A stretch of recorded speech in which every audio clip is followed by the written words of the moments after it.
Okay, let's go to the village, I guess. I feel like I should have done these in order, but I'm doing reverse order this time, so you want to go to the village. Good idea. Let's see what further trials await for you there. This night is far from over, as much as you might wish it was, and there's still much more to discover. Wonder what will happen next. Hopefully we won't get eaten alive again, but we'll see. Follow the path which leads to the village, supporting yourself on worry aching limbs, which feel ready at a moment's notice to snap at the knee beneath the burden of your weight. Souls that you fear screaming at you. You need to lie down quickly. You only hope as you continue to run that you will find a suitable residence in which to rest at the village. Don't know what will await you in the village, but I have visions as you run of a quaint scenic settlement, all thatched cottages with sloping roofs. Surely there'll be a kindly peasant who will be willing to put up a young runaway for a few nights. You can imagine too the face of this kindly peasant from the fairy tales you read in abundance as a small child. She'll be broad-shouldered and ruddy-faced, with dull brown hair crowned beneath a cap. Her arms will be sturdy from many years of washing clothes and milking cows, and she will be kind to you, and compassionate just like a mother. Do not know what mothers are like, hardly ever spoke to yours. You're only guessing. Not a complete fool, however, despite your tendency to daydream, and you do have a few reservations. Peasants do not, as you know from your precarious reading, have much money, nor do they have much food. It might be hard to convince the residents of the village, even the kindly washerwoman of your fantasies, to take in a complete stranger. Still, you must try. That's all you can do, really. So you run into the village. It takes some time before you finally emerge from the woods, but finally you manage it. How much time, you ask? I cannot answer that. Do I not say that time had begun to lose all its meaning? Forest is behind you now, at least, and all the awful nightmares which dwell within it. It is still cold though, still foggy. Oh no, we didn't wander into like Silent Hill or something. That's gonna be much worse. It's still dark too. Sun is yet to rise. You can see the moon more clearly now, though, as it hangs above your head, round as a pearl or ball crystal ball. Moonlight shines down upon the village, nestled among the hills like a diorama. Open new bubbles within you. You have finally made it. Surely not, but your salvation awaits you. Follow the winding dirt path to the village, looking this way and that. But your hope, such a precious, fragile thing, soon begins to fade. Village up close does not look half as welcoming as you imagined. There are cottages, yes, but they are in a state of disrepair. There are holes in the roof and holes in the windows. Most of these doors are tightly shut, but others are gaping open. Kitchens beyond them are even darker than the night sky which shrouds you. There are no lights in any of the windows, neither can you see any people. Somniacs like you, at them. You cannot hear anything either, beyond the sounds of your own footsteps and the low, mournful sighing of the wind. The village is quite quiet, eerily so. It's immediately obvious, even to a naive girl such as yourself, that something terrible must have befallen the village. Only before you try your luck on one of the houses that nobody will answer you. There'll be no kindly red-armed washerwoman to welcome you here, no matter how much you wish for it. It does not stop you from wishing regardless. Knuckles rap smartly against a wooden door. Your efforts soon prove, however, to be in vain. There's nobody here to hear your entreaties. How very sad. Try another door, then another. But the result is the same, regardless of how many doors you rap upon. Nobody answers you. How could they? There is nobody here. Once again, you have found yourself all alone. At least you have found some dwellings in which you can rest your weary head. Will you utilize one of the cottages for your purposes? Nobody is here, you might as well. But no, abandoned cottage is not what you're looking for. Would far rather have companionship, would you not? Briefly, you swallow your tears.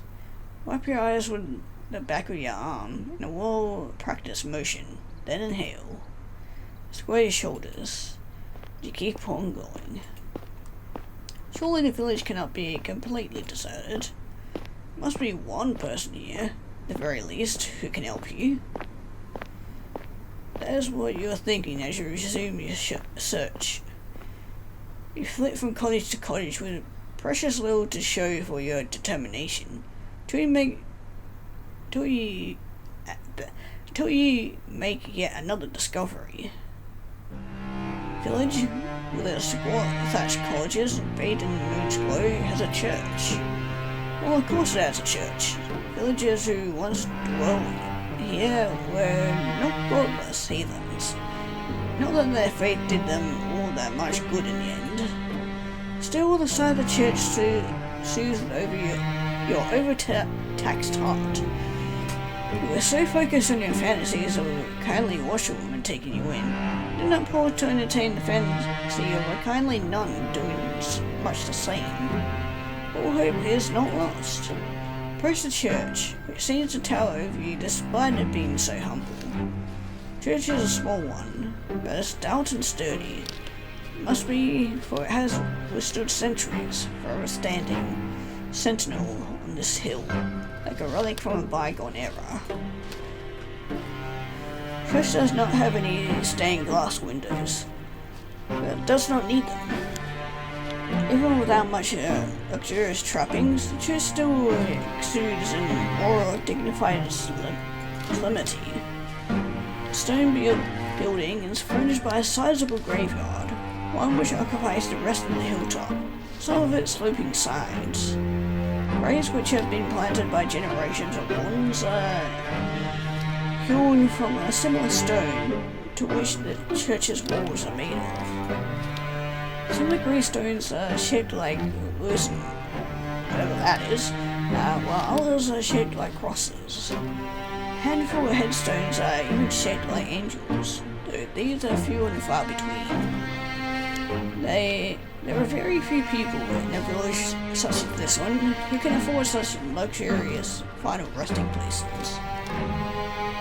Look at the tombstone with an almost childlike curiosity, beginning in your examination of the visceral, heart-rending fear which gripped you as you ran through the forest. And hopefully, I'm not going to end up buried 6 feet under in any of these graves.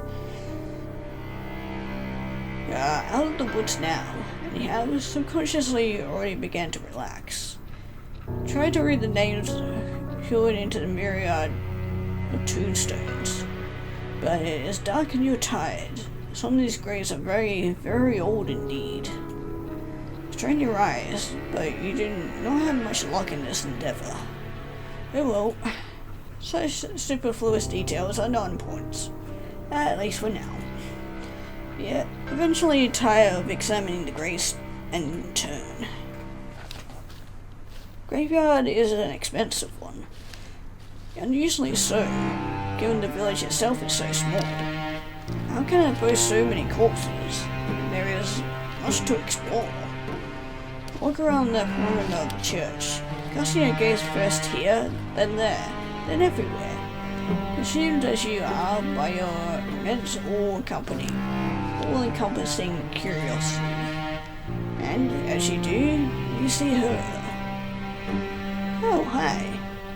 She looks like an ordinary girl, small and scrawny, just like yourself. But she is much more than her unremarkable appearance might suggest.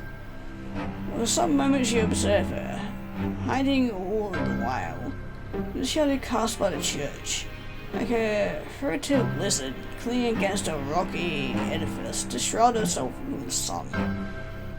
Yeah, I get the feeling that you're gonna kill me and make me a part of the graveyard. Don't tell me you killed the entire village and buried them, and you're just looking for more people to bury. It's not gonna be fun otherwise. I need to take a leave if that's the case then. There's no sunlight here though. It's only the night sky, the stars and the moon. Beneath the moon's light, a silvery implement the girl is clutching shimmers. It's taken you a few moments to see what it is that the girl is clutching in her hands. Until you see her manipulate it, sharp edges butting into the earth that you understand. It's a shovel. The girl is standing in an isolated corner of the churchyard. Late at night, and she is digging a grave. Probably from a fresh victim. Well, suppose she could always be digging a hole for the sake of it, but her work seems much too precious for this to be the result of mere whimsy. Yeah, otherwise she knew that I was coming here and is preparing my grave. It's hard for you to see her face, given the distance between the pair of you, but her posture is one that speaks of supreme concentration. She moves slowly, mechanically, like a woman on a mission, driving the end of a shovel into the dirt over and over. Motions are regular, enough to be repetitive. There's something hypnotic, almost, in the manner in which she attends to this task. Should you risk interrupting her? Do you dare? Get this feeling that she would not appreciate it. The shovel in her hands, meanwhile, was rather hefty. She wished she could cause you no small amount of damage with it. Cold anxiety makes your skin prickle. Do not know if you should risk speaking to her when she, in a dark cloak with a shovel, looks so very strange. But what do you have left to lose? You've come this far. It would be folly to turn back now. It's with this thought in your mind that you decide to approach the strange girl. Footsteps are quiet. You're growing accustomed to slinking around like a cat, but they're not quiet enough. Girl sees senses must be finely tuned because she blinks. Then she turns. Your eyes meet, and once they do, you feel your breath catch in your throat. Do not have a clear view of the girl before, concealed as you were in the shadows. Now, looking at you, you can tell that she's pretty. Skin is very smooth, and her hair, though obscured by a dark hood, is very fair. Eyes, meanwhile, are clear, cool blue, like ice. Those eyes of hers, which are large with unease, are furnished with very long, fair eyelashes. Looks as though she has stepped out of the pages of a picture book. She is simply too perfect to belong in this world. Perhaps she is some kind of vision, waking dream, hallucination. But no, she is none of those things. The shovel she is clutching in her hand looks solid enough. Pointed tip glittering wickedly in the moonlight. Still yourself, expecting, perhaps, some sort of outburst. But the tension soon drains from the girl's slender shoulders. Fingers, which once were gripping the handle of the shovel, tightly relax. Her lips curve upwards at the edges. She's smiling. What a smile it is. It is transformative. When she smiles, she looks radiant, angelic almost. Here's a smile that is so suffused with light that your eyes begin to prickle from it. You're so relieved, you almost feel as if you could cry. It would not be the first time you've wept during the night. Neither would it be too surprising if you did. You have been through a lot. Must be exhausted. Girl holding the shovel seems to realize this, because she bridges the distance between you cautiously. It's one might approach a skittish cat. Then she says, in a rough voice that does not match her dainty appearance, Well, she does live in a rural village where... What were you expecting? Oh, it's so good to see another person. I was afraid I was the only person left alive. The only one in the whole world. Now this is quite an effusive reading. Introductory speeches riddled with exclamation marks. She is rather more personable than her apparel would make one suggest. You, well-bred young lady, cannot help but feel overwhelmed. It's your turn now to be on your guard. Anxiously, you observe the girl with the shovel. You ask her what she means. What happened? Oh, do you not know? There's an awful lot you do not know. So much, in fact, that would fill a whole encyclopedia. Not a whole library. Shake your head, ashamed of your ignorance, and the girl frowns. You mustn't be around from these parts. I guess I should have known. This village is a small one. Everybody knows everybody else. Girl's expression falls. At least they used to. Back when they were still people to know. That ain't the case now, though.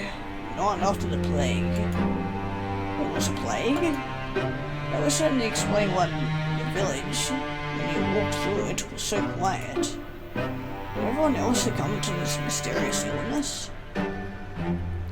That's right. It's just me here now. I've not seen another human being in a long time. I guess so lonely. Hey, we got the tale of the game again. Now there's an interesting turn of phrase. Yep.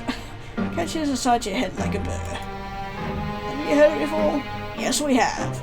And we heard it from the princess from before, and well, that didn't end well for us, so... Do not have much time to ponder this, however, because the girl takes a step towards you. Oh, but where are my manners? They must have gone rusty after being on my own for so long. My apologies, miss. You look like you've come a long way. You said you were a traveller, yes? And your hands are very cold, just like ice. Would you like to come inside? Maybe have something warm to eat. And to drink? I'm small, I'm afraid. My food ain't nothing fancy. I'll be more willing to share. It's not every day another girl stops by. Especially not one as pretty as yourself. I'm feeling very blessed.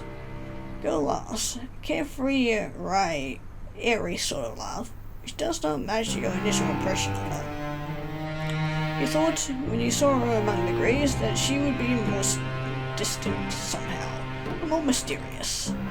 But you are mixing her up with somebody else. Gee, I wonder who. You're still unsure if you can trust this girl, but the invitation is an appealing one. It's much more appealing, certainly, than spending the night outdoors in the cold, keeping on the graves. What are you, romantic poet? Please, make a show of pondering the girl's invitation. At the very least, you do not want to appear too eager, but your acquiescence is alas an inevitability. Why would you ever refuse her? She is the first friendly face she's seen all night. Without her, you'd be all alone. Hostess leads you to a small, humble home located by a stone's throw away from the church, built in the shadows of a twisted, towering sycamore. Girl's home is in such a state it seems a folly to even call it a home. Hovel would, to you, be a more appropriate descriptor. But when your hostess leads you inside, her eyes alive, and she says, "Here we are, home sweet home." Don't you have the heart to tell her that you don't even find her home very homey, or very sweet? Well, I mean, it's not like she has many choices, you know. That would be incredibly rude. That as well. As a guest, you ought to be more appreciative. Half-heartedly, you look around your newfound surroundings. Shelly is supported by a wooden joist. It is perilously low, not so much so that you're in danger of bumping your head, but just enough to feel claustrophobic. There's a fire in the corner that is not consigned to a grate. The fire instead is blazing in the open. Circle logs set alight like a scene from a witch's kitchen. Oh no. It's not going to turn into like Hansel and Gretel on us, are we? God, I hope not. Otherwise we might need to start shoving some witches into a fire or whatnot. On the fire hangs a silvery pot, suspended from one of the wooden eaves. Other objects of interest are hung from the eaves. Iron implements you take to be cooking utensils. Various herbs and strips of meat left to cure. Smell of cooking fills the air, good with the sharp, sour scent of unwashed bodies. How, you wonder, does your hostess clean herself? Oh, I think we found where she, potentially preps the bodies. Do not see a bathtub anywhere. Hershey does not possess one. Girl's home is unremarkable in every regard, but it is, you suppose, better than nothing. At least there's a roof over your head, food to put in your belly. Girl looks to the pot, suspended it over the fire. She gives a stir with a ladle. Then she brings the ladle to her lips to taste whatever concoction has been brewing within it. Can only hope that she is not like the weird sisters from that famous play, brewing the broth with finny snake fillets. Yes, I think it is just about done, Girl says, to nobody in particular. Sets the ladle down, back into the pot, and looks to you and smiles. Do you want something? Looks as though you've come quite a long way. You must be hungry. His words are like music to your ears, even more divine than the trumpets of God's most loyal angels. You're so hungry, you could eat a horse. Not that there are any horses in the immediate vicinity. Express your interest to your hostess, who smiles in response. I thought you'd like the sound of that. Give me a few moments. Hostess retrieves two earthenware bowls from a cupboard with rickety hinges, into which she pours 2 hefty helpings of whatever it is she's cooking. This she serves with bread, which is so hefty that it could be used as a murder weapon. It's not much, I'm afraid. It's only soup and bread. It should take the edge off your appetite, though. Thank your hostess for her hospitality, stomach rumbling all the while. Soup doesn't look anything like you typically consume, but the seat's poor presentation does not dissuade you. It is true enough that people will eat first with their eyes, but when one is hungry enough, one becomes obliging enough to eat almost anything. Why else do you think that people, when stranded upon desert islands, will resort to cannibalism? Humans are creatures of necessity, apart from the princess that we met earlier, who just kind of ate anybody that she loved. Like to wrap yourself up in pretensions, but in actuality, you're not much better than the animals. You're so hungry, stomach is achingly empty, but you certainly descend upon your food like an animal. Your teeth glints, your incision gleam, and soon you have consumed all that your hostess has offered you. Your hostess watches you while you eat. She giggles once you have finished. Did you enjoy that? Oh. You catch your hostess's gaze, suddenly abashed. You were so hungry you failed to account for her judgments. Now you have some food in your belly though, and you have been sustainably warmed, all self-consciousness is returning. Did you not make a fool out of yourself? You demur shyly.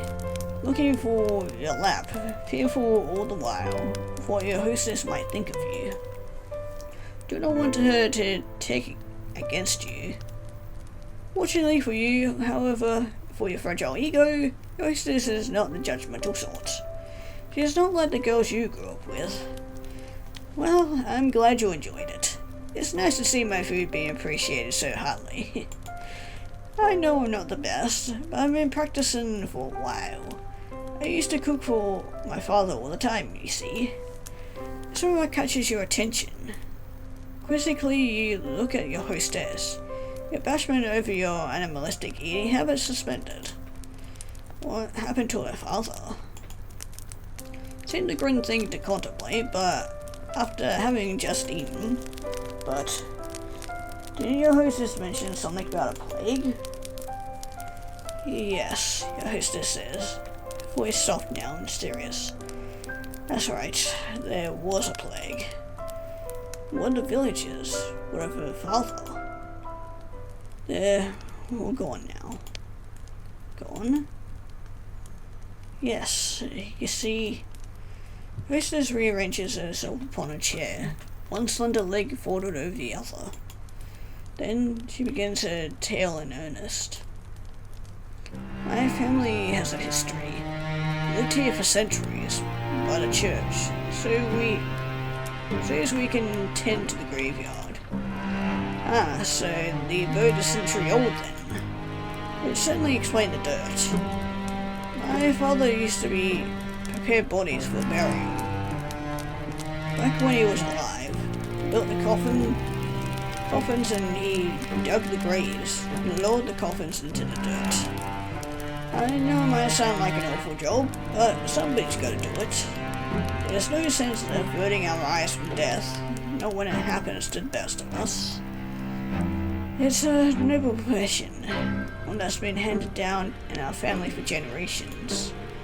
My father's father was a grave digger, so was my father's father, my father's father's father, and my father's father's father's father.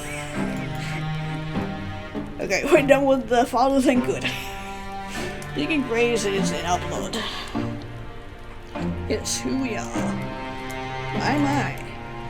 That was a surprisingly pretty speech, coming from a girl who lives in the countryside, a girl who is without much in the way of education. It is apparent just to listen to her, and the way she slurs her syllables together, that she has never had an elocution lessons. Not like you. I have no idea what that is, so I went to school, so. There is a determination, however, to her, and a pride in her genealogy which gives her a respectable aura. I cannot help but be impressed. So, you ask your hostess, does that make her one in a long line of grave diggers? Yes, your hostess, the grave digger says. That's about right. Though I know I was supposed to be a grave digger myself. It's not a woman's profession. That's what everybody says. My father didn't mind that, though. He told me everything he knew, and then some. I might be a woman, but I have plenty of upper body strength. I can dig a grave just as well as my father could, without breaking a sweat. To the spirit of my mother up in heaven, I'm sure. I'm sure if she was still alive, she'd rather I focus on more feminine pursuits, like basket weaving or sewing, to better attract a suitor. Not that that would do much good now. There's nobody around who could court me, not for miles and miles. Well, I'm somebody, I could court you, maybe. As long as you don't, resort to cannibalism, we should be good. What happened to her mother? She died when I was very young, during childbirth. I was only 5 years old. Oh, well. You can relate to her, at least, from this point. Parents are not dead, at least not as far as you are aware, but you have not seen them in a awfully long time. Sent you away as soon as you got old enough, and he never once bothered to check up on you. Many years there have been no letters, nor any visits. You offer the Grave Digger your condolences. Do not know if they will help, but you feel like you cannot say nothing. That would seem mindless. Grave Digger, however, does not seem too upset by the turn of events, but she smiles, albeit somberly. It's alright, it was ages ago. Don't remember her too well. Never really had the luxury of sitting around and feeling sorry for myself. I had too much work to do. At the house, you ask? That too. I was the oldest child, so this is my job. After my mother died, to manage the sweeping and the cooking, all the looking after my siblings too. You blink, integrated, or intrigued, then glance about your hostess's humble lodgings. Do not see any siblings in the immediate vicinity. Where could they be? Grave Digger must have noticed your roving eyes. You are not being exactly subtle, because she shakes her head. I had siblings. 2 younger brothers. They're both gone now. Oh. You should have known. Yeah, that's a very unfortunate, a very tragic backstory. And I'm assuming this is the part where you now kill me? You apologize to the Grave Digger for your lack of tact, but she does not seem upset for this hawk's pass. Do not apologize, it's not your fault. My brothers weren't long for this world anyway. The youngest, he died when he was still a babe, and the oldest, he died before he reached double digits. Yikes. Man, that's real fucking unfortunate. I was upset about it at the time, of course. I've come to terms with it. That's a fleeting thing in the wicked old world. Something you learn in the trade. Digging graves, I mean. Dug graves for the elderly and the infirm, but I've also dug graves for young babes still in their swaddling clothes. That's the nature of death. Comes for all of us in the end. No matter how old we are, no matter how much money we have, no matter how good or bad we've been. In the Great Equalizer? Well, so I've heard. Chill creased down your spine as you listen to your hostess's speech. He is not wrong, but the inherent morality of all humankind is not something you wish to contemplate. It is too disturbing. For the longest of times, family was a small one. It was just my father and me. That was fine. It was how I liked it. I was very happy, even if our lives weren't the best. Never had any fancy clothes to wear. We can't dine on the finest of foods. In the grand scheme of things, we ain't anything that special, but I've always felt otherwise. I thought that I was blessed. We know hardship, of course, and famine. That's just the way life is around here. When food supplies are low, we always helped one another out. I had my father, but I also had the rest of the village. We all looked after one another. Things always worked out in the end. Or at least, they did. Till the plague happened. Yes, she had mentioned the plague. I've been wondering when she was going to return to the topic. Suppose that plague is the reason that the village, as she traversed it, was so very empty. You suppose right. Plague tore through the village. I don't remember when. Feels like it was a while ago. But maybe it wasn't all that long after all. Feel like I've been on my own for centuries, but Hostess's eyes begin to cloud. Looks as though she is entrenched with one of her own memories. What could she be remembering? You've never seen a plague before, though you have heard of them in your history lessons. The history professor was quite enthusiastic about the subject. Talked about piles of dead bodies stacked on the streets, stacked up on the wooden carts, come to take them away. No shortage of a plume. She was a strange woman, your history professor. Day comes on very suddenly. There was no warning. One day everyone was fine, and then the next they were all dead. No small amount of anxiety that you eyed the gravedigger. Did you ask worriedly? Surely they could not all died. Is that not an exaggeration? Oh, if only. I wish I was exaggerating, but it's the truth. Honest to God. People in the village died, one after another, just like that. Saw that plague, what that plague does to people firsthand. My father was one of the first people who caught it. I think one of the bodies which came through that we buried must have had it. Not that I know for certain, still guessing. Still. Father didn't have an easy time of it. Skin turned all grey and clammy. He complained of a horrible fever. There were night sweats and stomach cramps. Then there were the boils. The boils? Pustulates. They were the size of eggs, and they were full of pus. Ew. When they burst, it stunk. The whole house was full of it. A stink of death. Ah, that's probably what we were smelling. But also, better question yet, why are you the only one that survived?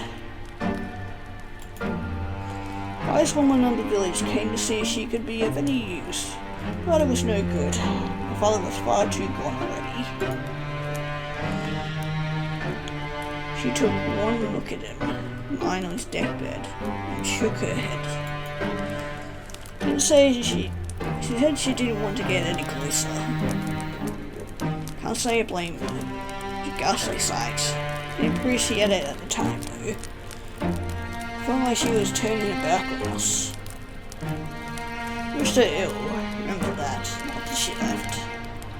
Till a few days passed and she fell sick too. Then I felt bad for cursing her. Couldn't help but worry if it was all my fault. It's silly, I know, but Gravedigger closes her eyes. Seems to squeeze her lids together until her lashes melt like flecks of fallen snow. Shoulders, which are very slender and are shaking. Looks as though she might at any moment fall apart. It was long after that the rest of the village fell ill. They all had the same symptoms as my father. Clammy skins, the fever, and the boils. Boils grew, then they burst, then they died in screaming, stinking agony. My father died too, only 3 days after he fell ill, but I think even that was 3 days too many. Didn't want my father to die, of course. Did everything I could to try and help him, but it was pointless. None of my herbal salves had any impact. Couldn't make a blind bit of difference. All I did was stand about his bedside, telling him it'd be alright, till his eyes sank into his skull like two black stones, and his mouth dried out. And during the last day, before he died, he might have been a corpse already. He didn't look at me, didn't speak to me. He just lay in bed with his eyes closed, brooding. Never wished any ill on my father before, but during those moments Gravedigger squeezed her hands until resting upon her black-clad lap to fist. She trembles. Then, in a voice throbbing with awful emotions, she says, "I wish he'd just die." Well, based on an anecdote, it doesn't sound like she had overly long to wait. Whatever she would consider that silver lining. Perhaps not. Gravedigger is still shaking. She will not cry, will she? You hope not. How can you look at the Gravedigger? I'm not sure how to soothe her, but you know you must make some sort of effort, even if it's a token one. Sit upon your chair. She feels very cold and hot beneath your thighs. Then you say very softly that you're sorry. Not much, but it's all you can think of saying. I thought initially that your situation was comparable to that of the gravedigger. Now you can see that this is not the case. Suffering has outstripped your own. All that suffering is a competition, of course. Apology feels inadequate to your ears. Partly because it is, but the gravedigger seems not to mind it. She's very big-hearted, that girl. Does not let you so, no matter how foolish she might be. Do you really deserve such kindness? Oh, again with the apologies. It's alright, like I said. Didn't cause any of this. Nor said it you. I'm just recovering what happened, is all. I do wonder though, why I never fell sick myself. Thought I was going to die, so I already prepared for the Reaper to come and take me away. But maybe he wasn't interested. Maybe he'd already satisfied his appetite on all the others. Perhaps, maybe he thought he'd have to leave me alive for practicality's sake. My father gone, who else would tend to the dead? I was the only person left by the end of it all. So as I had to bury the people in the village. They're all resting peacefully now, on the earth, where the plague can't reach them. On the other hand, I'm happy for them. They were able to escape from all their suffering. I think about all the people I've lost though. Gravedigger tenses. Then she sniffs. I think about the kindly washerwoman who helped me scrub the mud from the dirt of my clothes. Aha! So the village did have a fair share of washerwomen after all. You seem your early instance. My insistence upon this particular point was not without merit. Too bad that none of them were still alive. Then the handsome young farmhands who would fight me. Priest who preached at the church. Told us wonderful tales of paradise. The children who would skip stones on the lake. And play hopscotch on the streets. Can't help but feel so lonely. Gravedigger's eyes begin to shine. But she has finished her dress with tears. But she does not let them fall. She has been very brave, much more so than you are. Anxiously extend a hand towards her, meaning to. What? Give her a hug? You do not know her well enough. Pat her head? That would be infantilizing. Squeeze her hand? That could be misconstrued as a romantic overture. That is the last thing you want. You enjoyed much more than your fair share of teasing of that. Sit there for a few moments, paralyzed by indecision. The gravedigger poorly suppresses her sniffles. In the end, she lets your arm drop back to your side. Hand rests upon your lap, as usual as damp kindling. Do you not know what to do with it? You do know that you ought to say something, though. Show that you heard her plight, that you care. You do not know what this something should be, however. No words could ever console the gravedigger. They would never be enough. They can offer her some balm, however, to the bereaved. And so, after a pause just long enough to be awkward, you offer your condolences. What else can you say? Who knows? Gravedigger replies, wiping a few stray tears away from the back of her arms. It's alright. I've grown used to it, really. Being on my own. I mean, it ain't so bad, really. I'm not alone now, at least. I met you. You'll keep me company, won't you? Well, what can you say to that? I'm callous enough to trample this poor girl's hopes, are you? You know full well yourself how awful that feels. You can do nothing but nod in response, which makes the girl smile inwardly still. That's wonderful. Though you're just a traveller who's passing through, I can offer you bread and board until you leave. And hopefully I won't contract any plagues in the meantime. 15 minutes, go through that. Have food enough and a spare bedroom. I can make it up for you right now. You must be tired after your long journey. Just give me a moment. Gravedigger rises to her feet in a flutter of excitement and retreats. Watching as she departs, a little too eager to please and frown. Girl's home is a small, humble one with low ceiling and slanted walls. Cannot imagine such a small dwelling possessing a spare bedroom. So-called spare bedroom is, in all likelihood, the room her father slept in before the plague carried him off.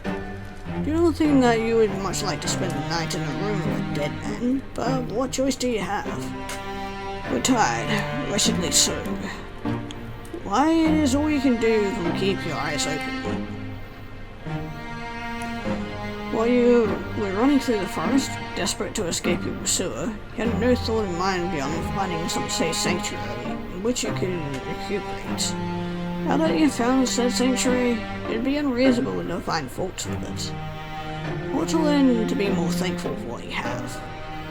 There are many, many people in the world with less. Rise and follow the Gravedigger when she has finished her preparations. So-called spare bedroom, which is every bit as cramped as you feared it would be. At least there is a bed, which comes as something of a relief. The rest of these lodgings is so humble, you are half expecting a straw pallet. As tired as you might be, you cannot lie to yourself. And they decide to sleep among the hay like an animal. Here's the bed clean, too. In fact, you just say it with a curious glance.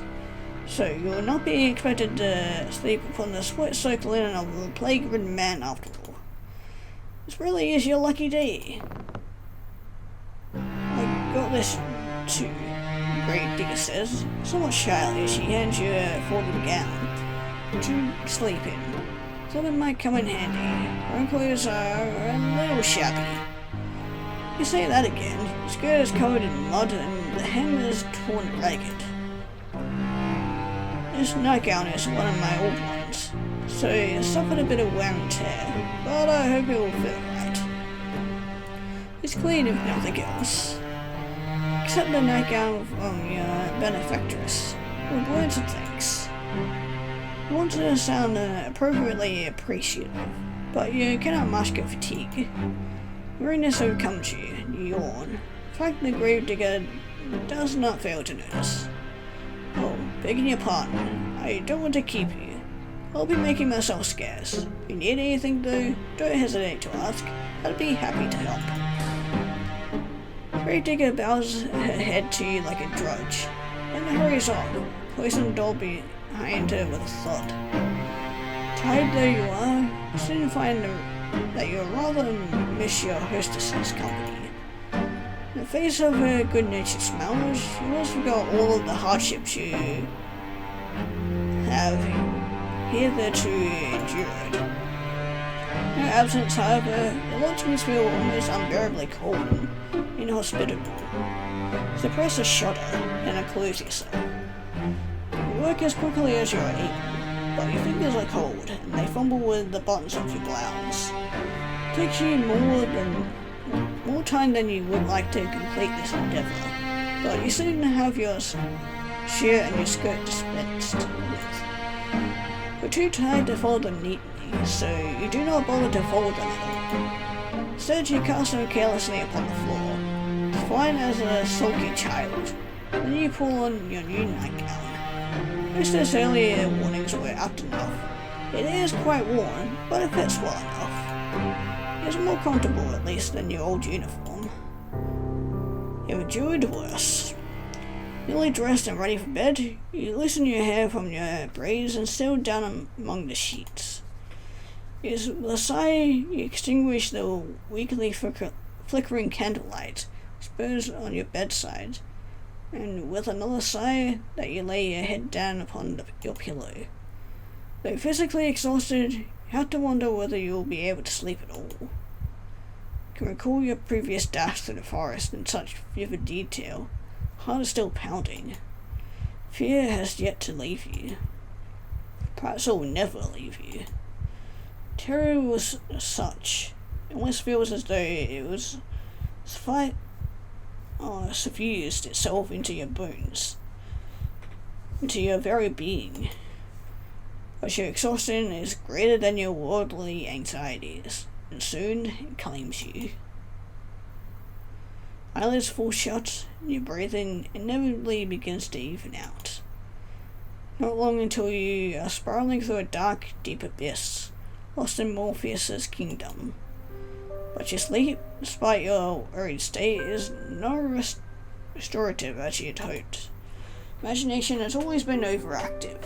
Even at the conservatory, you were frequently beset by dreams of the most vivid nature. Dreams that you had this night, lying beneath unfamiliar sheets, upon an unfamiliar bed, no less intense than usual. For dreams, you are back at the conservatory, place where this adventure of yours began. You're wearing the crisp white blouse you once discarded, your grey and unremarkable skirt. Hair is tied in braids and your eyes are downturned, forever focused upon your feet. You tried not to look at your classmates. You thought yourself fortunate if they did not look at you in return. You did not want anybody to notice you. Till that awful winter, that is, where everybody stopped paying attention to you for good. Nobody tried to trip you when you walked past them in the hallways. Nobody, in fact, so much as glanced at you. All of a sudden, there were no malicious whispers, no wicked laughter, no pulled hair, no thrown objects. You were giddy with relief at first, but the newfound means of tormenting you that your classmates had devised. The little game that complete and utter disregard continued on and on and on, as the days grew shorter and the nights grew longer. As the time passed, you began to fret as to the state of your own corporeality. Could anybody still see you? Did you even exist at all? Then, at long last, you found it, quite by accident, source of all your woes. One of the girls had erected it in the forest through which you were sometimes been to jog for PE class, beneath the shade cast by an old oak tree.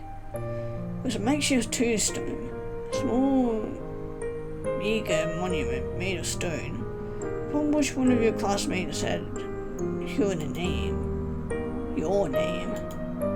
You, at once, you stood there, standing beneath the shade of the ancient tree, that this was the reason behind your classmates' silence. That was why they had, for many months, been ignoring you so studiously. They had buried you. In their hearts, you already died. Man, that is fucking depressing. Your airy dreams notwithstanding, you sleep more comfortably than you had anticipated. When you awake the following morning to the sweet chirping of birdsong, feel well rested, albeit woozy. Head is aching. There's nothing, however, that a cup of hot tea cannot fix. Stumble into the kitchen in your night clothes, hair loose and your feet bare. Grave digger turns to you. Looks at your face, which is pasty and under her eyes, which are dark, and exclaims, in the manner of one accustomed to solving problems, not complaining about them. Oh, you look awful. Think you need something warm to drink. Maybe you need something to eat too. Let me get started on breakfast. That is exactly what she does. She gets started on breakfast, which proves to be quite a simple affair. Nothing like the luxurious food you were accustomed to in your past life. Bread is hard enough to break your teeth on. The cheese is a bit too strong. It is food all the same though, and you do not complain. Stomach was beginning to grumble. Tea is inoffensive, at least. You drink it gratefully. Thank the Great Digger girl for her hospitality. She smiles at you in return. A sunny smile, like a field of blooming bellflowers. It's no problem. Don't hesitate to ask me if you need anything else, she says, words which come to syllabise your relationship. You stay with the Great Digger for many, many more days, and limited through her means might be, she always tries to help you. Great Digger sets you chores about the house to keep you occupied, a fact for which you are grateful. You need to do something to keep your mind off your frantic flight through the forest.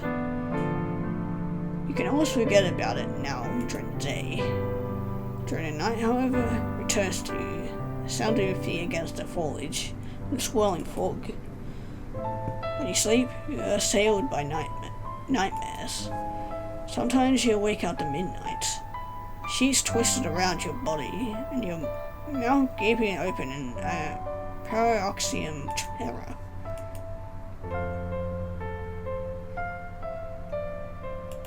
Here we go. Though you tried to tell yourself otherwise, you are still afraid. But with the Great Digger makes you feel less so though, particularly when you are asleep in the fall, keeping an eye on the bread loaves so they don't burn. Tend to most of the domestic chores, while the Great Digger concerns herself with the work she knows best, that is, digging graves. Her dodgy persistence when it comes to the pursuit intrigues you, so much that you cannot help but posit a question to her on one particular morning. The sky is festooned with clouds. Why, you ask her, perhaps a touch insensitively, do you continue to dig graves? There's nobody left, after all, to dig for them.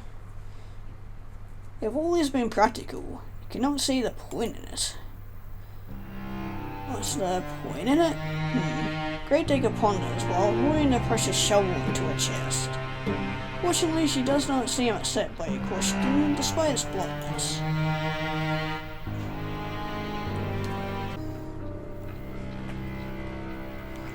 You should count yourself lucky your temperament isn't very placid. I don't suppose there is any point to it, really, Great Digger eventually says, with a small smile.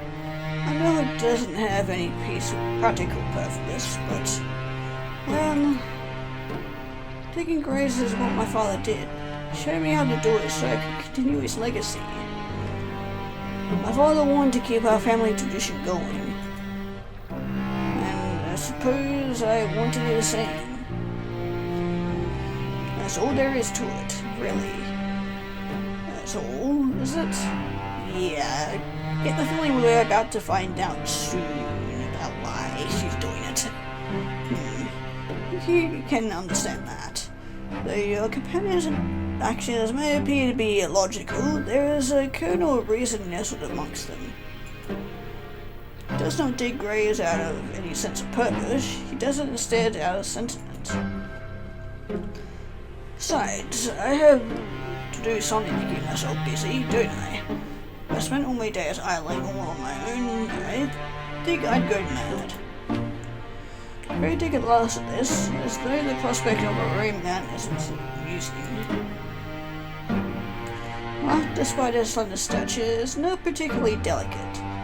Reminds you, perhaps unkindly, of the braying of a horse. I'm ashamed of thinking such a thing, though, and your face flushes with the guilt of it. Can't all be well-bred young ladies, you know. Still, after the Great Digger, as it echoes through the grey, gloomy sky, is strangely desperate. It sounds forced. Smile too is a touch unnatural. Rectus grin of corpse. Fine, despite your attempts to return home after with a polite giggle that he cannot. Cannot help but pity her. Retreat indoors briefly after you talk with the Great Digger, and say about some simple chores. Great Digger trusts you well enough to manage sweeping the floors, task which does not take particularly long, and the preparing of the meals, task which takes slightly longer. It is not until much later, however, once the sun has already sunk beneath the horizon and the moon is high in the sky, that the grave digger returns from the outdoors. She is windswept after many hours spent exposed to the elements. There is dirt caked beneath her fingernails. The grave digger removes her cloak while she hangs by the door. Then she looks at the pot suspended over the fire, a fire which she stoked with your own fair hands. Scent of cooking food, that of garlic and onions, filled the air, sufficing the interior of the kitchen in a homey aroma which makes your stomach rumble.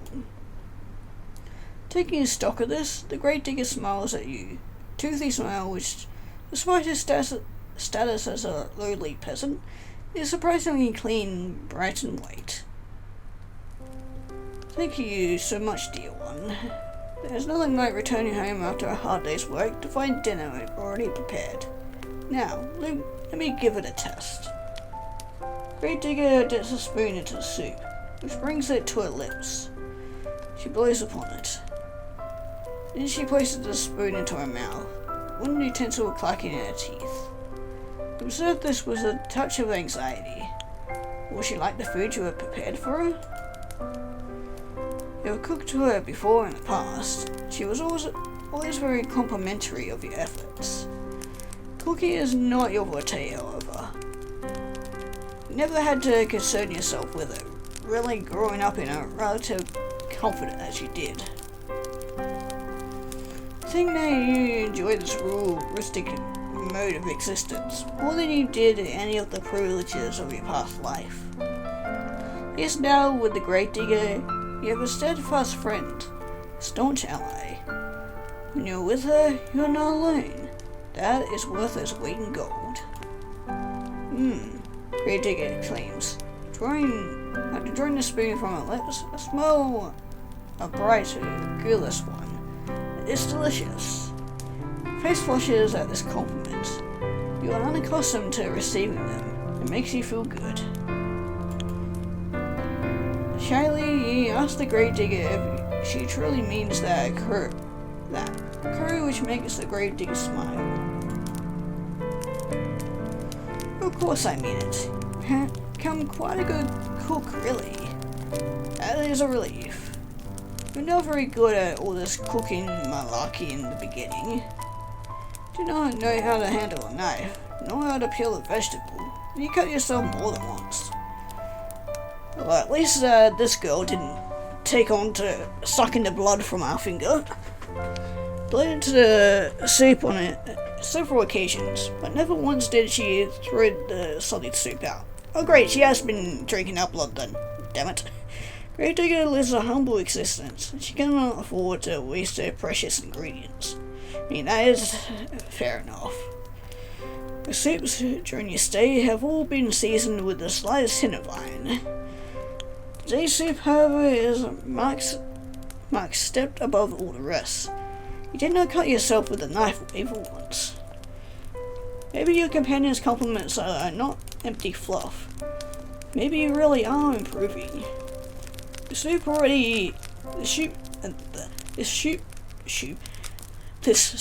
should be ready to serve.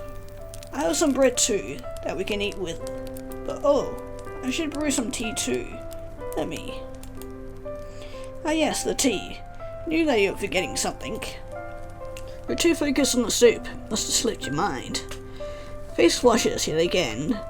At this oversight, Charlie, you offer to correct it. Grave digger, however, waves your request aside.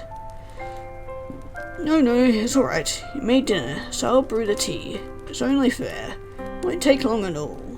And let's hope that you don't, drug it. Do you mind serving up the soup while I'm busy? Of course you would not mind.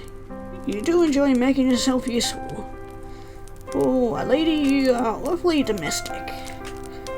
Work alongside the grave digger to finish your nightly meal, and together you serve it up, soup and bread, alongside 2 cups of piping hot tea, prepared by your hostess's own 2 hands.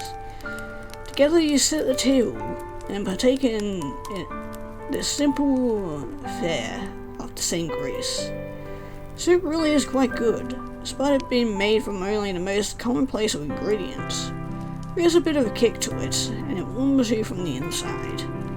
Tea, meanwhile, is very soothing, so much more it makes you feel rather sleepy. We would like to sit with the Grave Digger a little while longer and tell stories, as she has sometimes in the past. That or play cards. Nights are long, there is no better way to pass them than spending time with her. Games are all made, and us will have to wait. You're too tired for it. Oh. Do you not know what has happened? After consuming your victuals, you feel utterly fatigued. Oh, yep. It was drugged. Explain your predicament to the Grave Digger. Twinny yawned. She nods in response. That's alright. You don't need to stay out with me. Not if you ain't up to it. You should head off to bed and rest your pretty head of yours. Oh no, here we go. Do not think you are particularly pretty, but you presume that the Grave Digger is regurgitating a phrase to you. Does not truly mean it. How could she? She is far prettier than you are. Thank the Grave Digger for understanding the rise from the table.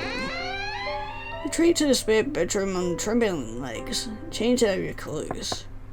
I've only just slid on your nightgown when you hear the rap of your knuckles upon your door. Light and unobtrusive. This rapping could, of course, only belong to but one person. Here's the Grave Digger, coming to check up on you. I'm sorry, Grave Digger says, voice soft. But you rushed to your room so soon after eating. I couldn't help but worry about you. Would you mind if I took a look at you? I just wanted to see if you're alright. Grave Digger is trying to keep her voice steady, but you can hear it wavering regardless. She really does sound concerned, so much so she could very well be on the brink of tears. Do not want her to cry for you. You'd feel horribly guilty if you upset her, even inadvertently, given all that she has done for you. Bid the Grave Digger entry into your room. Therefore, without further delay, invitation she hastens to take. Door swings inward with a creak. There your hostess stands, still attired in black, clothes a stark contract to your pure white or off-white nightgown. Grave Digger looks at you, seated in bed with your hair freed from your usual braids, and exhales. Is that relief you wonder playing about her face? But why not?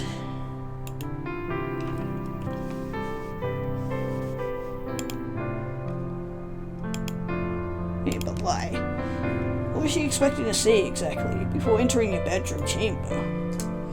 Thank you for letting me in, Grave Digger says, toying with her fingers. How do you feel? Not too terrible, you reassure. There's no particular problem with your health, you just feel tired. Are you sure you're not sick? Your face does look a bit pale. That would be nothing out of the norm. You're always pale. True. Now, is there anything I can do for you? Would you like something warm to drink? Maybe a hot brick to place on your head. It should keep you warm. Appreciate your hostess's thoughtfulness, but you reassure that this won't be necessary. You will be fine. I hope so. Thought about my father too, before he... Grave Digger begins, but her voice trails off soon. She does not finish the thought. She does not need to. You know now what she was thinking of before she entered your bedroom.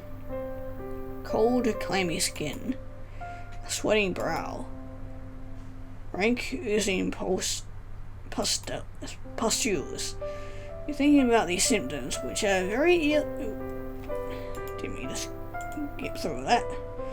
Which are eerily similar to those recounted during the Great Plague, which once beset your own country. You shudder. If you don't want anything, then I'll be on my way, the Grave Digger says. But before that, this is just a fancy on my part, but I was wondering, do you mind if I brush your hair for a little while? Your hair? That's right. Such a pretty shade of red, that's all. I just thought, well, it's just a fancy, really. You don't have to let me. Not if you don't want to, but I thought it might help you relax if you're feeling under the weather. I've heard it's supposed to be soothing. Are you not making... God, I really hope you're not making early preparations for my dead corpse before you bury me. That's what the grave digger says. But you have to have the distinct feeling that she is the one looking for solace here. She's not quite so selfless, perhaps, as she would like you to think. But she has been so very good to you, has done so very much for you, but you do not want to begrudge her by a small self-indulgence. You rather think she deserves it. You agree, therefore, to her request. Upon doing so, you are certain you have made the right choice. Hostess's face lights up immediately, in a manner which makes you blush. Well, thank you. It'd be my honor. Now, let me fetch my brush. Grave Digger retreats from your room in a hurry, but returns soon thereafter, holding in her right hand the promised brush. The artifact acquired, the Grave Digger then settles herself upon your bed, by your side. Looks at your hair for a few moments, her expression pensive. Then she announces that she will begin. Grave Digger leans in, and the frames of the bed creaks under her weight. Creak which mellows with the sigh of the breeze outdoors. Feel the bristles of the brush running through your hair. Soothing enough, so much so it makes you shiver. Sensation is a pleasant one, somewhat nostalgic. Did your mother do this for you, you wonder, when you were a little girl? She did. It must have been when you were a very little girl. You have not seen your mother in quite some time, not after you enrolled in the conservatory. Oh, your hair is so lovely, dear one. It's soft, just like silk. Not all like mine. Mine is so coarse. Gentle voice draws you out of your vague, half-formed reminiscences. It sounds as though the Grave Digger is lost in nostalgia of her own. Cause her voice, when she speaks next, is dreamy. I think my mother used to brush my hair like this for me, back when she was still alive. That must have been a long time ago, though. It's funny, you think, as the bristles of the brush continue to slide through your tresses, that you and the Grave Digger should both be reminiscing in tandem about your respective mothers. Perhaps there is something maternal in the act of brushing one's hair, which is wont to summon forth such images. I would not know it personally. Couldn't remember my own mother at all. I do think I like having my hair brushed very much, Grave Digger continues, breath warm against the exposed nape of your neck. My mother used to complain that I squirmed too much. I can remember that. She always told me to sit still, though it wasn't my fault I squirmed. She used too much force. Now this is curious. Sounds as though the reminiscence of the Grave Digger are not particularly fond after all. Do not get along well with her mother? I can't rightly say, Grave Digger replies, in a somewhat somber sort of voice. I was young, like I said, when she died. I really don't remember her too well. But I don't think she had ever that much time for me. She was too busy with all the cooking and the cleaning, and looking after my baby brothers. But she had time enough, despite that, to brush her hair. She did what she felt she had to make me look presentable. Not like it really worked. Wasn't like the other girls in the village, you see. Liked to sit indoors with their mothers and sew. Always loved the outdoors. My father said I inherited that from him. Briefly, the Grave Digger smiled. Not that you can see it with your back facing to her.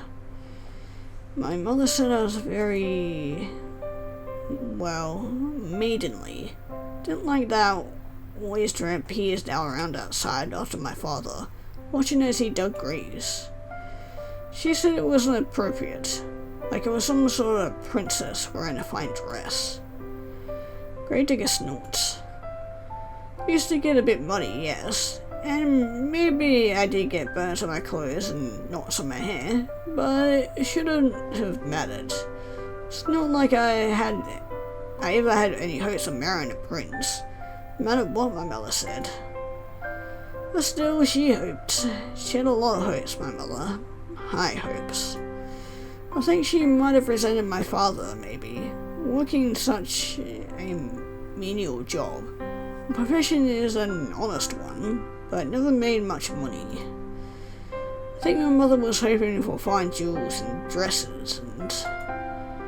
I don't know. She always had ideas. Her head was full of fairy tales. It's a shame, I suppose, that her reality didn't match up to what she wanted. I didn't match up to what she wanted. Bitterness in your friend's voice is unmistakable, so much so you want to console her. What would you say to her, though? Never met your companion's mother. Never will either. The cold, inert body has been laying in the graveyard, buried beneath a tombstone for over a decade. Had no way of ascertaining whether your companion's mother truly cared for her. You do have intelligence enough, however, to understand that poorly thought out condolences can cause more harm than good. Would not like it if people tried to reassure you that, of course, your father loved you, really. If he loved you, then why did he send you away from home? Why did he never send you any letters? I know he was worried about his finances, but that seemed a poor excuse to pretend that his only daughter did not exist. As for your mother, meanwhile, she was nice, at least you think she was, but she was woefully ineffectual. Though she was nominally an adult, she was cleared before your father's judgment. Think that she was afraid of him. Do not try to tell the Gravedigger, therefore, that her mother loved her, that she must have done, else she would not have given birth to her. Instead, you sit there, in the brush run through your hair, you say quietly that you understand. Sometimes you feel like a disappointment yourself. Well, Gravedigger says after a pause, glad I'm not the only one. I guess it happens to all of us. You guess so. Parents are only people after all. While one could only hope one's parents would be kind and attentive, they too can fall victim to caprices of their own. Just because one has brought a child into this world does not mean one will be able to take care of it properly.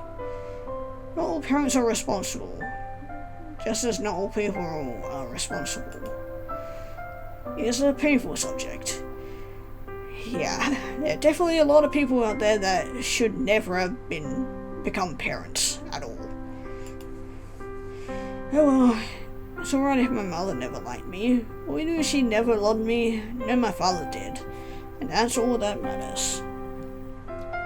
He was always there for me, no matter what. Companion's voice catches in her throat. She winces. At least until he wasn't. He died. I didn't do a thing to help him. Companion's shoulders are beginning to shake. You still cannot see her, but you can feel her body convulsing. You can sense her loneliness rolling off in waves. It is an all-consuming, like the water of a deep, dark ocean. Grief in you pierces your heart, not on your behalf, but for the sake of your benefactress. Does not deserve to suffer so much. This, you have no qualms for telling her. Turn to face her and pluck the brush, which has been hovering in the air, inert from her fingers. Then let her know that her father's death was not her fault. What could she have done? Could not have cured his illness. I know, but I can't help but think, what if I keep racking my head over and over, trying to come up with something. But I can't think of anything. And even if I could, it's too late. He's already dead. He's dead and buried, and I buried him. Now I'm all alone. She might have been alone, you tell the gravedigger, but she isn't now. Not anymore. How can she be when you're there? I know that. I know, and I'm grateful. And I don't know if I deserve it. Why would she not deserve your company? Do you not understand? Because I couldn't do nothing for nobody. Father always looked out for me when I was a little girl, but when he needed me the most, I failed him. Failed everyone. All the villagers, my friends, died. What would I do if the same thing happened to you? Don't think I could bear it. Don't want you getting sick too. Not when I care about you so much. I thought I'd gotten used to being on my own, but now that you're here, it's making me worry all over again. I've been worrying so much I can't sleep from it. I'm scared. Companion's voice catches in her throat. Then she collapses in on herself. Leans forward, her arms wound around her middle. Just steady yourself.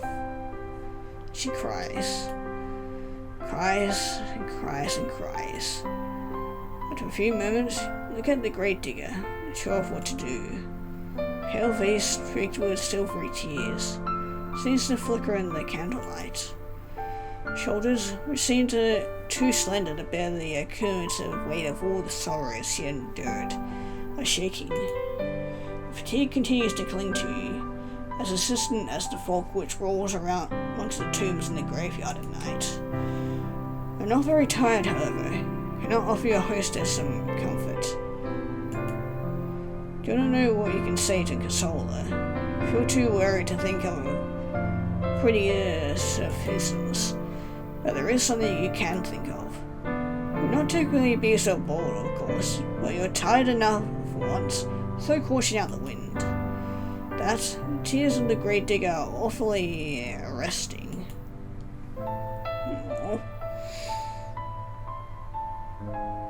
I honestly feel bad for the gravedigger, because she's been so much fucking shit. Open your arms, and before the gravedigger can pass a comment, you pull her into your chest. Oh. A soft exclamation escapes the lips of the gravedigger, quieter than the sound of wintry snow as it brushes the ground. Then there is nothing. Gravedigger stiff in your arms for a moment, or a few moments, like the corpses she and her father used to steal away inside their wooden coffins. His still wide eyes and awkward, pointed elbows, tears still coursing down her pale cheeks. You worry briefly, as you hold her, that you have perhaps made a mistake. Were your attempts at consoling her too clumsy? You would not know. You have never been in a situation like this before. You have never consoled any friends before, because you have never had any friends to console. It's not so now, however. You are as far away from your old life as it is possible to be. Gravedigger does not curse you for your imprudence. Neither does she try to scream away from you. Instead, she sits there, still as a statue, cradled in your arms. I'm very sorry to show you something so embarrassing. It's just, I get so lonely sometimes. Till at long last, with a briefly sob, she lets the full weight of her body against yours. Man, this is fucking breaking my heart. God damn it. I was actually thinking I'd actually feel sorry for one of these girls, but my god. This is so sad.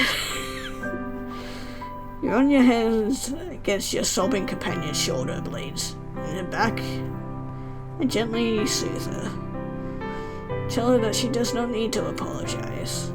There's no shame in crying.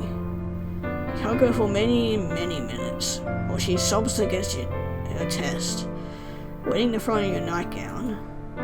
No further words pass between you that night, but they do not need to. Words are irrelevant in a moment as tender as this, shared between two souls who have come to understand one another through mutual loneliness. Slide beneath your sheets, feel exhausted. Grave Digger joins you without asking for permission. It would be an unnecessary piece of politeness. Really, given your acceptance is all but assured. You have already accepted the Grave Digger, after all, every single inch of her. You accepted her hospitality. You accepted her food. Now you're accepting her company. Arrange yourself beneath the sheets. Draw her body to yours.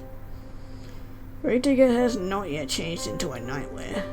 Clothes will be horribly rumpled when she wakes come the following morning, her head resting against your chest. But tomorrow has ceased to matter. It no longer exists. No concept of time between the two of you. You thought the day will dawn once the night inevitably ends. Instead, there is only warmth shared between you and the wetness on the cheeks of the Grave Digger. There is the sound, irregular now, and less intense than before, your companion's muted, muffled sobs. There is this gentle, tender moment snatched in the midst of a deep, dark night, which can never be replaced. Eyelids feel heavy, as though weighed down with stones.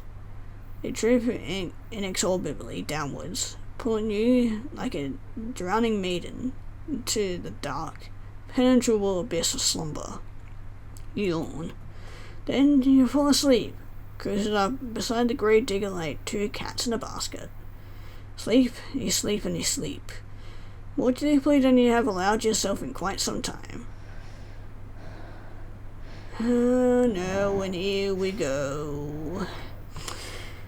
What was once a really tender and sweet moment is now going to go downhill. Well, it was nice while it lasted. But when you wake, you find that you are no longer in bed upon which you slept, shrouded by sheets. Grave Digger is nowhere to be seen. Instead, you are quite alone, lying by yourself in the dark. You blink, but your surroundings do not become any clearer.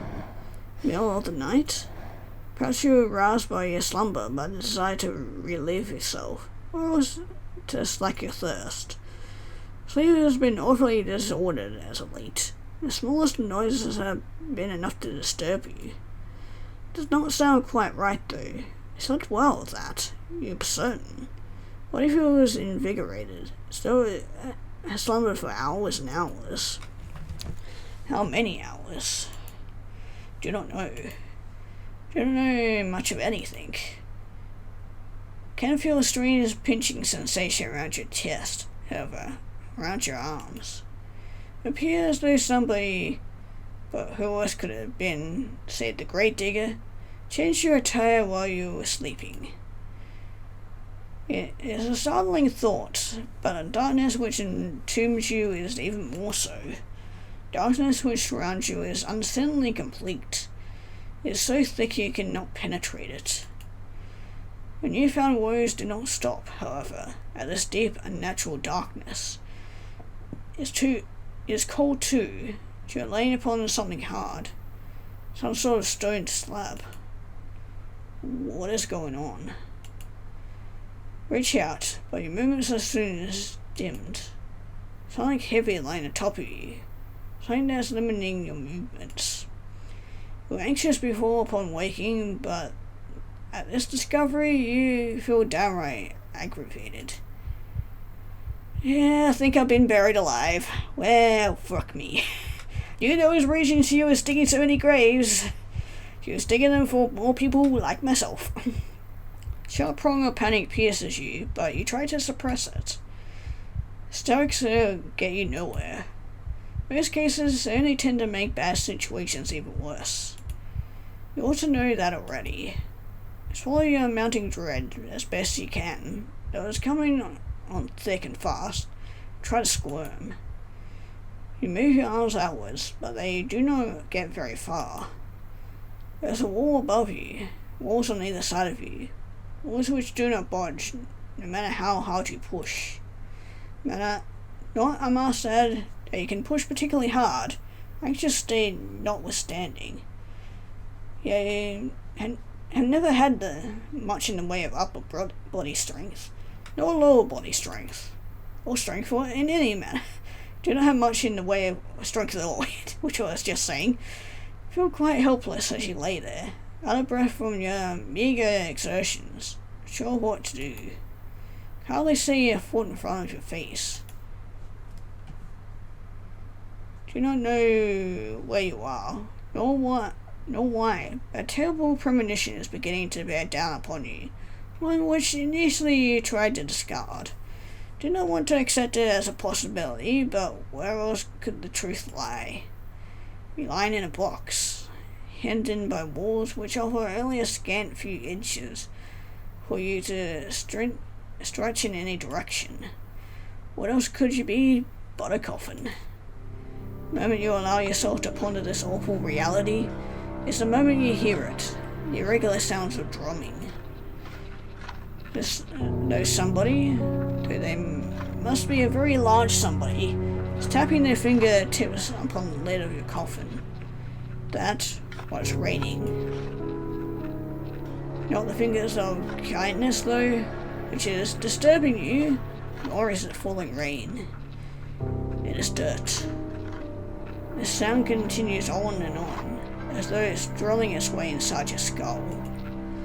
It is relentless. It's merciless. A trickling great celestial clock cannot be stopped. Time is almost running out. But you knew that already, didn't you, when you were running through the forest? You ought to have known, silly thing, that you could not outpace your destiny forever. Sooner or later, it would catch up with you. You are stubborn, though. Do you not want to accept this? Not content to simply lie there, you cry out. Crying not for your parents, whom you hardly knew, nor your school friends, for you never had any. Instead you cry out for your new companion, the girl whom you have been living with, and with whom you shared one precious, cherished moment. Cry out for the gravedigger. Surely this is some manner of mistake. When she realizes that you are in fact entombed in one of the coffins she is currently filling, well, who else would be moving the dirt above you? She will cease her operations at once. She will pull you out of darkness, back into the world of the living, and then she will hold you close. She will embrace you. She cannot mean to cause you any harm, not when she was so good to you and so kind. Why would she bury you? Cry to her so loudly you fear your vocal cords might tear, or bang against the roof of your compact prison. Cry desperately, hopelessly, and to your relief, cries do not fall upon deaf ears. Some of the following sort stops, albeit briefly. Then you hear a voice. Voice is very faint, given it's been filtered through your coffin's sturdy lid, but you recognize it. So, you're awake then, are you, dear one? Gravedigger says. She sighs. Then she says in a perplexed sort of voice, "Now that is a pickle. Hoping you'd be asleep a couple more hours. So the last time we spoke could have been on better terms. You keep screaming like that, I'm gonna feel bad. I should have known it was all just a fucking ruse." Companion's words, though distant, are unmistakable. You're so tense, you're attuned to every single syllable. Each one makes you gasp. Was this not a mistake then? Does she truly mean to bury you alive? You posit this question to the gravedigger as best you can, trying to keep the tremors from your voice as you do so. Perhaps you think is your optimism, that if you do not let her know how afraid you are, he will reward you for your bravery and let you go. If this is what you're hoping, though, it is in vain. That's right, you really do catch up on quick. So it appears she really has committed to the task of burying you. What an unfortunate turn of events. Why though would she do such a thing? You thought that she was your friend. We are friends, Gravedigger says, voice still worryingly offhand, worryingly empty. I'm very fond of you. There's nobody dearer to me than you. Had a really good time with you these last... how long has it been? I don't remember. Neither do you. Oh, if this little detour slipped both of your minds, it can't be all that important. I have other things to worry about. You really are friends. You can say to the Gravedigger, then what does she hope to gain by burying you? Do not understand. But you understand her reply even less. Well, here's the thing, Gravedigger says, in a reasonable sort of voice. Though burying someone alive could ever be thought of as a reasonable action. I've been digging graves for a long time, see? You cannot see. It is too dark. But you found that you do all the same. Well, I was digging all these graves, but I've not had anyone to put them in. Not for ages. Rather sad. I think you know where this train of logic, twisted though it is, might be going, as you do not interrupt her. No good will come of it. What you can do, for the present, is lie there and listen. I was thinking, better find another person to bury in this godforsaken village, not to the plague messed everything up. I was getting desperate. Until you came along, that is. Now that I have someone I can bury, I'm not going to let the opportunity pass me by. I'm sorry, but this is just part of my job. It's what my father taught me to do. It's all I know how to do. I buried my mother, and I buried my father. I buried all my friends. Now I'm going to bury you too. You understand logic in a sense. As the daughter of a Gravedigger, digging graves is her job, but something about it rankles you. If only you could put a finger on it. Ah yes, there is a bit of a flaw with that reasoning, is there not? You're not dead after all. You might not be dead now, the Gravedigger says in response to your Lingudi, but you will be if given enough time. I mean, everybody else I've ever known died, so who's to say you wouldn't be next? Seems rather more likely that you will die, and quickly she persists with her poorly thought out plan to bury you. Coleman is not large. It affords you precious little space. Eventually, trapped within it for long enough, you run out of oxygen, then you will suffocate. That or you will starve to death. Either way, your demise will be a slow, painful one. You're unsure which death would be worse, though given how precarious your situation is, you don't wish to expend the necessary energy needed to ponder it. You need to plead with the Gravedigger quickly, while she is still here. Tell her tearfully that you would not leave her. Why would you? Try to sound as convincing as you should disordered nerves, which allow the Gravedigger remains unmoved. You say that, she says, but how can I know you're telling the truth? I thought you said you were a traveller. They never stay put in one place for long. You'd get sick of me before long, then you'd leave me. This way at least I can assure that we'll always stay together. I bury you like I did the others. We'll never be far apart. Even took care to put you in a nice spot, close to my home, so you're only a stone's throw away, really. Isn't that nice? Probably you think that the Gravedigger has a specific conception of the word nice to you. Do not say this, however. You cannot say much of anything, because the panic has begun to set in, choking you, stopping up your throat so you can only cry. You scream. You beg and plead, but it does a little good. The Gravedigger has already buried her mother. Has already buried her little brothers. She has even buried her father, whom she loved above all else. She thinks by burying you, she's doing unto you an act of great kindness. Think that she is going to kill you. In a sense, you are both right. Opinions are so dramatically opposed on this matter, however, that you will never be able to find any common ground. Might as well save your screaming. She will not listen to you. She is beyond listening. Shush, shush, dear one, said the Grave Digger, very gently, just as gently as she spoke last night, when she confided in you all her fears. It won't be so bad, really. Nothing will be able to hurt you down there. You'll be just like going to sleep for a really, really long time. You can rest, and while you rest, I'll tend to you. I'll plant flowers on your grave. You'd like that, wouldn't you? This way we can always be together. And I'll never be lonely again. While the Grave Digger speaks, she begins to pile even more soil onto the roof of your coffin. Some of the dirt on top of you, on your arms, your legs, and your head, conceals your companion's final words.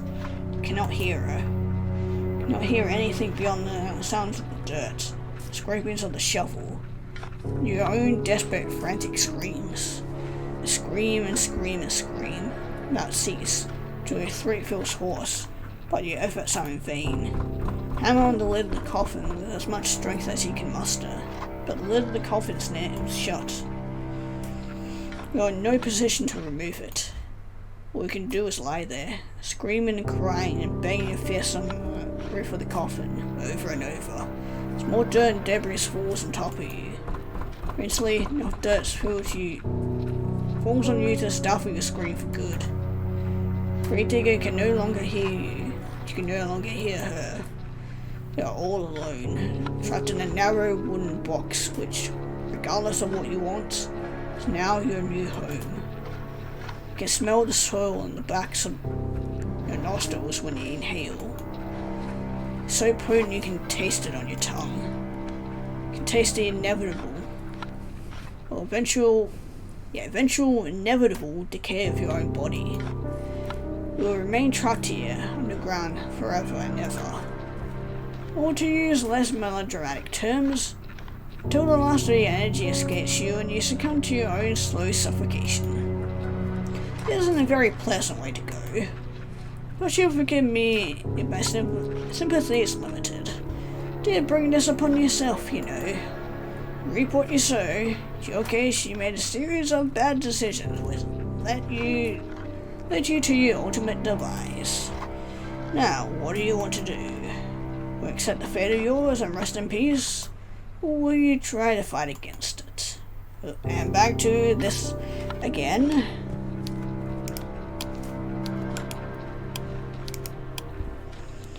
Okay, well, we gotta try and accept it first. Well then, enjoy your eternal slumber. I suppose this is good night for now, but it's not goodbye. You cannot escape from me, even if you are buried deep beneath the earth. Wherever there's a will, there is a way. Even if this whole world has forsaken you, I never will. I will never leave you.